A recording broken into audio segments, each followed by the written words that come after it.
Good morning, good morning, good morning, loves. It is Freedom Friday with yours truly, Dr. K. Come on in, come on in. I pray that all is well with each and every one of you. I'm super excited because guess what? Today we are talking about temptations. Yes, yes, yes. So do us a favor. Good morning, Lynn. Good morning, good morning. Thank you for being on this morning. I appreciate you so much as we have more people entering at this time via YouTube, via Facebook. I'm just going to ask you guys as you're coming in, do us a favor, go ahead and like and share.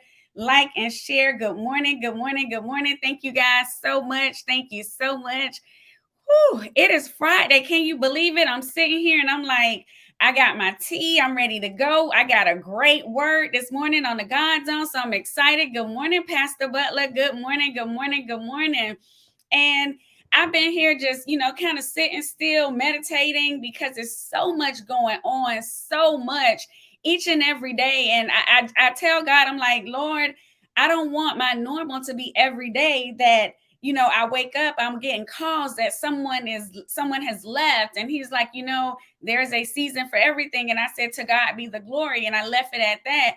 But in that family, with everything that we have going on, it's like, how do I move on? So each and every Monday, Wednesday, and Friday, my part in doing what I need to do is that we come on for Motivation Monday, Wisdom Wednesday, and Freedom Friday. So if you have not already done so, I am going to ask that you go ahead and you subscribe on our YouTube channel at the Freedom by Design movement, because that is also where you can reach us if you are not able to get on Freedom by Design Live on Facebook. So with that being said, let's jump right on in. So what is going on? I pray that hey, Doc, hey, Tyson, thank you, thank you, thank you. So I want to remind everybody the month of October for us as Freedom Followers, Freedom by Design, speaks to seasons. That's what we've been, that's what God has downloaded. And he said, we're just going to talk about different things that occur in different seasons in our lives. And we all have different seasons that we're going through. And just a reminder, in some cases, we go through multiple seasons all at one time. So with that, we're going to give God the glory in it. And when I talk about seasons, I want to be very clear. I'm not talking about seasons like summer, winter, spring, and fall. I'm not talking calendar seasons. I'm talking about spiritual seasons, things that we're going through in the not in the natural, but in the supernatural, but that sometimes manifest themselves in the natural situations where we're like, you know what? It may be a harvest season. God is downloading. He's giving me so much as it relates to his word, as it relates to assignments and things of that nature, which manifest outward into the humanly, into the carnal. But I want us to stay focused when we're talking about these seasons. So with that being said, I was thinking this morning, and when he told me temptations, I'm like, Lord, that's a little difficult topic, because people don't want to talk about stuff that's tempting them or things that they've been delivered from, but they find themselves going back to. And he says, you know what? It's not about them feeling good. It's not about you talking about stuff that makes people feel good. So I have to be obedient. So as I was looking, and I got my notes and my studies, I looked at a very familiar text. I went right on into, good morning, Dr. Rocks. I went right into Exodus. And of course, we all know about Exodus. We all know, we've seen the king of Egypt, we've seen let my people go with Moses, Aaron, Pharaoh. We all know about it. And the thing about it, as I started looking at it, and I was really looking at all of Exodus, but I was looking in chapter 12, and the Lord delivered the Israelites from bondage. He did. And he used Moses to lead them into the wilderness for 40 years. Now, I want us to think about that. That's a long time. You know what I mean? And some of us are like, oh my God, I've been going through such and such, and it's been, 5 days, and I can't believe it. I don't know what's going on. Like, Lord, did the Lord forget about me? And he was like, no, I haven't forgotten about you, but you're going to have to wait until the timing is right. You're going to have to wait. And I said, through that, what I realized as I was reading Exodus is it was a process. He didn't deliver them and give them the land of milk and honey immediately. Why? Because just like us, when we're delivered from a thing and we're ready to go to this next thing, we're not always ready. Our mind is not always ready, because this is the battleground where that thing happens. So I said, you know what, God? He had to, in that process, God had to convince Moses that he was the one to be able to do it. Moses had to convince Pharaoh, and he had to convince the Israelites, I'm gonna help y'all get free. But he had to convince them of that in the process.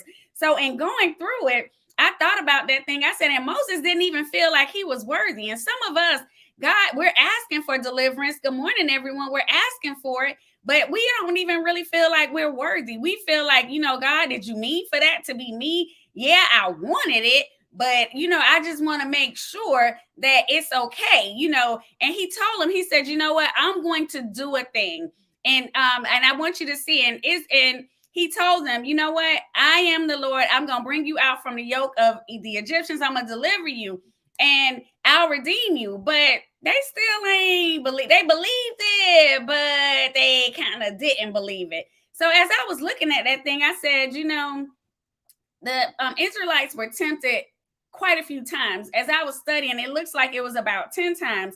But one thing that was for certain is, in this life, we are going to have trials and we're going to be tempted. And as I was reading it, I'm like, okay, Lord, I know you put us through trials, but the temptation comes on the other end. The temptation comes from the enemy, and only what God allows, because it's going to build us up. So I was like, okay, Lord, I just kind of want to walk through a few of these things. And the first item where I saw that they were tempted, it was like, okay, you know what, Moses? Moses came to the Lord and he said, I don't understand, help me out, because you have delivered these people. We're walking, we're going, and we done got to the Red Sea, Lord. It's a lot of water, it's a lot of people. Pharaoh and his army coming behind us. Like, did you embarrass me? What is it? And God was like, why are you even coming to me with the pettiness, with the foolishness? I told you what I was going to do. You have to believe I've given you every provision for you to be able to do the thing that I've called you out to do. And as Exodus 14, 15 through 16 says, he said to Moses, why do you cry to me? Tell the children of Israel to go forward. And then he said, but lift up your rod, so a stick, stretch out your hands over the sea and divide it. Like, who, me? Moses like, me? I'm going to divide it with what I got. He was like, I've given you every provision. But that was just a temptation. And I want us to think about it.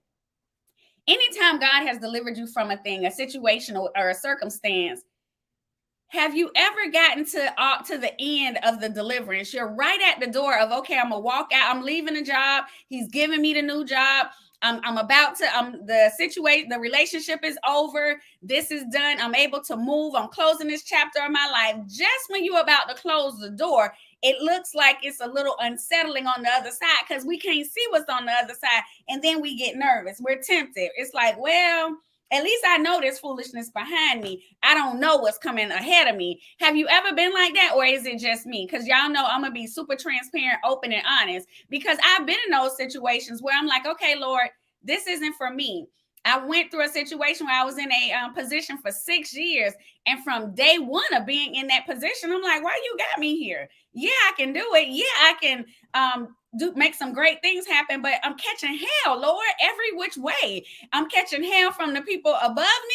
I'm catching hell from the people I supervise. I can't trust the people on the side of me. How is this thing going to work? What is it that I need to do? And he was like, all you got to do, Moses, is keep walking. You got everything that you need in your hand. So we can't be tempted at the first sign of struggle, at the first sign of distress, at the first sign of the unknown, to turn back. And that's what happens to some of us. But I'll give you one that might look a little bit closer to, something that you're familiar with. And that is, what about in situations when, we're hungry? We're hungry. Exodus 16:3 says, if only we had died by the Lord's hand in Egypt, there we sat by pots of meat and ate our fill of bread. But you have brought us into this desert to starve, this whole assembly to death. Now, I want us to think about that. Have you ever been in a situation where you like, Lord, I only have enough money to do X, Y, and Z? And he's like, don't worry about it. I'm going to take care of you. I've tithed, I paid my bills, but I don't have enough. He's like, I'm going to take care of you. In those situations, when God says, I'm going to take care of you, I've known people to say, you know what, I got to knock on the door and somebody had cooked and they brought us extra. I won a gift card in a raffle at work for Kroger for $100 just when we didn't have any grocery. Or are you going to be that person with your testimony being, you know what? I was just like the Israelites. When my stomach started hurting, I wanted to go back to my bondage. I wanted to go back to that situation that I knew. At least when I was in slavery, I knew they were going to feed us. I knew what time we were going to get fed. I knew how much we're going to get fed. And God is like, you want to go back to a situation where you were in bondage, but you're free. And the freedom that I'm giving you, nobody else can give it to you. And you're like, yeah, Lord, but my stomach hurting. And I thought about that thing and I said, you know, in real life, in current day times right now, some of us allow hunger to really tempt us and to get the best of us. That's why so many of us are struggling with our weight fluctuating up and down, because we're going to jump on this diet and we're going to do this. We're going to be keto-like. We're going to be this. We're going to try this, that, and the third. We're going to try all of these things. But the minute our stomach starts growling, the minute that we see a commercial or we see somebody post on Instagram that they went to this restaurant or Facebook, we need to go. Forget the diet, scrap everything. Now I'm starting all over again. And I don't know, that might just be me. Hey, but it happens. I remember yesterday I was on the phone with my mom talking. I'm driving and I'm like, oh my God, I wanted to get off and go to this popcorn place and get me something to eat. But I know I'm not supposed to do that. So let me keep going so I can have my salad. Don't let hunger tempt you and you get into a situation that you cannot get out of. But then they were tempted in another way. Impatience. Remember, Aaron, who was Moses' brother, he went with him. So Miriam and his sister and his brother went with him in this journey with the Israelites. But when Moses went up to the mountain to pray, Aaron was supposed to stay down and, watch the people, make sure everything okay. The people asked Aaron, make us a god, because we don't understand. We out here in this desert. We're hungry. Things not working right. He done brought us up out of here. We need to worship somebody, so somebody will rain on us. Somebody will make it happen for us. And as I read that, I thought about it, and I have to ask us the question, what's your idol? What idol are you building? What thing are you turning to? We were doing a study I'm doing a study of women in the Bible, and we talked about the woman of Endor, and she was a medium, witchcraft, sorcery. So what is it that you leaning on? What are you going to help you get the answers? Are you calling Cleo? Are you reading a horoscope? Are you playing with cards and all of that kind of stuff? You getting your palm read? What is it that you're doing? What idol are you trying to put before him? And sometimes the idol is the stuff that we do or the things that we like. It could be a car. It could be a hobby. It could be a habit. What is it that you're building that you're trying to worship and you're thinking that thing is going to deliver you? Remember, we have to make sure, yes, you better say it. I see it in the comments. Pamela says, what? It's just one God. That's it. It's not all those other gods. It's not all that other stuff. You better say it. You better say it. You better say it. Come on now, woman of God. I hear you. As we're looking though, and I'm going through, I'm like, okay, Lord, so they were tempted at the Red Sea. When you delivered them, you got them out. Everybody's together. We ready to go. And you showed them, hey, I got you. Y'all all went through unharmed, dry. Now, food, I got you. I'm going to take care of you. I'm providing food for you. So stop acting that way. We're good. Now, impatience. They couldn't wait for Moses to come back with direction. They're like, oh my God, they're panicking. And we got to get to a state where we stop panicking. Oh my goodness. Yes. Whose side are you leaning on? That's big facts, Sister Lena. Whose side are you leaning on? Who are you looking to guide you? Because God says you gotta come through me. That's the only way. So then I said, tempted at the Red Sea, hunger and patience, building all these gods and doing all of this stuff. But then guess what happened? Something that happens to many of us, because I know I was in a season of thirst. That they got thirsty. And when I talk about being thirsty, I'm not talking about just a thirst of, okay, thirst like I'm physically thirsty. But God said, okay, let's talk about it. Let's see what they got going on. In Exodus 17:3, it says, but the people thirsted for water there. and they grumbled against Moses. Again, the man of God. Why have you brought us out of Egypt? You see the thing? God has been delivering us out of stuff that we've asked to be delivered out of, that we needed to be delivered from. But then when we get out and it looks like work, it looks like a process, it's like, why you brought me out? To make us and our children die of thirst? And God was like, you don't know who I am. Have you forgotten what I've done? Were you not there when I parted the Red Sea? Were you not there when I provided food for you? Of course, I'm going to provide water for you. And he says he is the living water. So anybody that drinks from him, you will never thirst. And I'm like, okay, God. So they didn't understand what they had. They still didn't get it, even though they saw it. But they didn't pray to him and say, Lord, can you help us? They just started talking and spewing out of our mouths. And a lot of times that's what happens to us. When we get in situations where things are not working out the way that we would have for them to work out, we get into a situation where we say, okay, we start calling on this person and that person, and we forget. We all together lose our whole minds. And it's like, God is saying, you still have to come through me. You still have to come through me. You have to. You got, oh, come on now. Tyson says her leg is shaking with that patience. Come on, because we start building our own stuff. We start trying to set it up for ourselves. And he's like, I promised you, I can do anything but lie. I promise you that it's going to happen. So you got to sit back and you got to wait. It's going to come in his perfect time, not our perfect time. And what I realized as I was reading and I was studying is that the only way to truly escape temptation is to accept Christ and the Holy Spirit and ask them, come on in. Come on, Lord. Do what you need to do. Give me your discernment. Give me your revelation so that I can see that thing. And in that, I was like, okay, God, I started looking at another very familiar scripture that really brought me back. And it says, Matthew 26:41, watch and pray so that you will not fall into temptation. The spirit is willing, but the flesh is weak. And that's why these battles are not about me, Trina, on my external doing it. It's about me, Trina, being able to fall on my face and say, Lord, I can't do this thing without you. I need you. Because what we got to understand is that Satan is going to attack. He is going to attack. I remember reading Pastor Colin Smith. He talked about two features of temptation.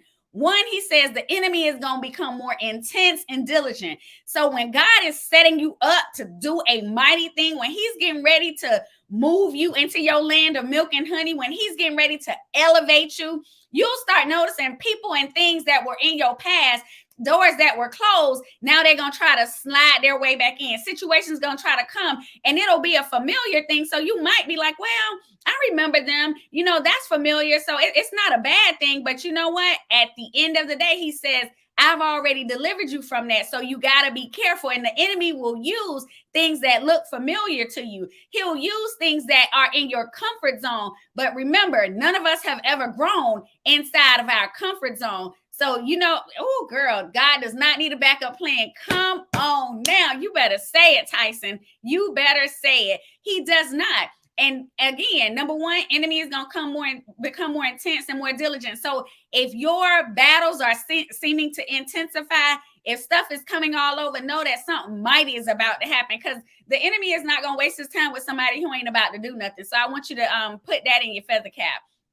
Two, you will reject the temptation in your mind, but you'll struggle to let it go in your flesh. But that is why we have to do what? We have to put on the full armor so that when the day of evil comes, we'll be ready. That's why he says, I'm preparing you. That thing you went through over there at that job, that was building you up so you'll have thick skin. So when a person says something about you, you're not worried about it, because I'm about to elevate you in a way that it's going to look different. And yeah, people are going to talk about you. They are going to talk about the man of God. They are going to talk about the woman of God, because as my sister, Dr. Rock, said, we're going to break the internet with the gospel. We putting a gossip behind us. So yeah, they are going to say, well, what are they doing? That's different. How does that work? I don't know about that. Well, you don't have to know. My God knows. He said he's going to do it. And guess what? As my mom always says, he will never leave us nor forsake us. So if he brought us to it, he's going to definitely bring us through this thing. So remember, when that thing starts happening, one, the enemy is going to become more intense and diligent. Two, you'll want to reject it, but it's going to be like a stronghold. And I know some of y'all might be like, well, That ain't me. Okay, well, let me give you an example. Have you ever been in a relationship with somebody that you knew was in another relationship? I.e., have you ever been in a relationship with a person who was married? An entanglement, as they call it now. You knew it wasn't the right thing, but your flesh wouldn't let you stop. You're going to have to bring that to God, my brother, my sister. You're going to have to let that go. That is not your spouse. God is not going to break up a happy home to give you somebody else's husband and or wife. I'm just going to keep it very real. We coming right on in the front door and we going to kick it down on this morning. Have you ever had a situation where, you know what, I just drink a little bit. I just drink occasionally. I just drink socially. Stop justifying it. God is saying, hey, it's time for you to put it down. When you have problems, you pick up the cup. So that means that you're putting it before him. That's a temptation for you. You can't have that. For some people, it might be substance addictions. For some people, it might be pornography. For some people, it might be a whole lot of other things. But guess what? Whatever that thing is, you are going to have to put it down. It can't be, you can't let the familiar that you've been delivered from come back in, because that, my friend, is temptation. So as I kept on going, I'm like, okay, Lord, I got it. So what do we do? And he says, you are going to have to watch and pray. You're going to have to watch and pray. And I'm like, okay, I get it. In your word, it says that we got to watch and pray. I get that. But what does it look like? He said, when you're watching, watch means you have to have a vigilant awareness, a keen awareness, a sharp awareness. You got to be aware of the snares of the world. You got to look out for anything that is not natural or normal, especially in the night hour. Yes. You got to look for it. You got to see it. You got to keep your eyes open. As my sister Bernadette says, we're going to be blessed and we're going to stay woke. You got to stay woke, because when darkness comes, that's when all those things start coming. You got to look out for anything that's going to take you away from God. What is it that's trying to pull you away? What is it that's jealous of your relationship with him? Hey, if you're jealous of God, you got to take that up with him, because I got to keep being obedient and doing what I need to do.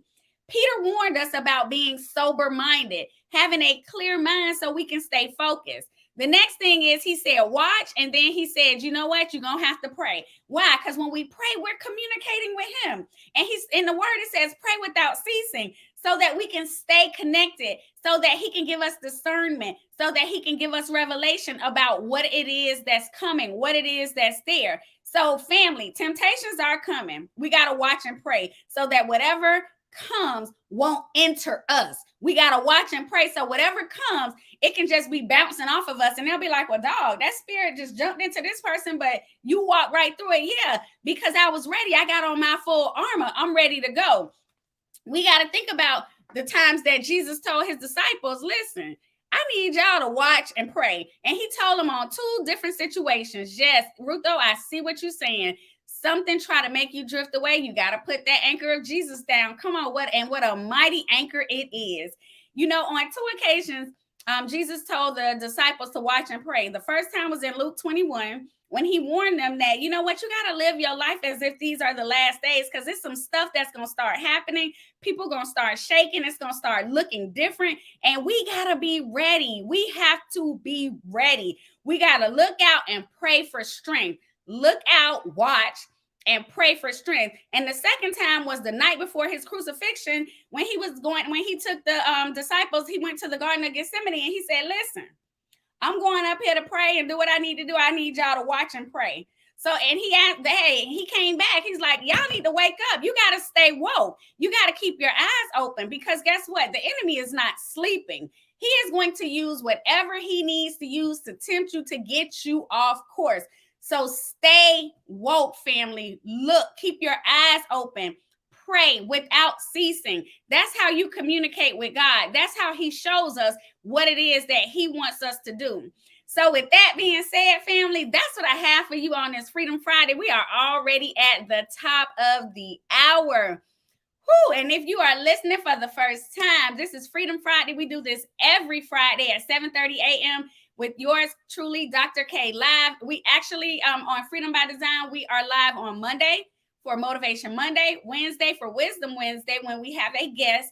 Friday is Freedom Friday. So I Thank you, and I welcome you to come in. If you are a YouTube person, go to YouTube. Please go ahead and subscribe so that you don't miss any messages. Because guess what? On our Freedom by Design channel, there are over 100+ messages, something that can touch your soul for whatever it is that you might be experiencing, or you might just say, you know what, I need a word. I need to make sure that I am, as people say, oh, that stuff brainwashing you. No, I need God to be the only one who working on and washing on this brain. So you can tune in where you can go ahead and you can get a word. So I love you, family. I love you.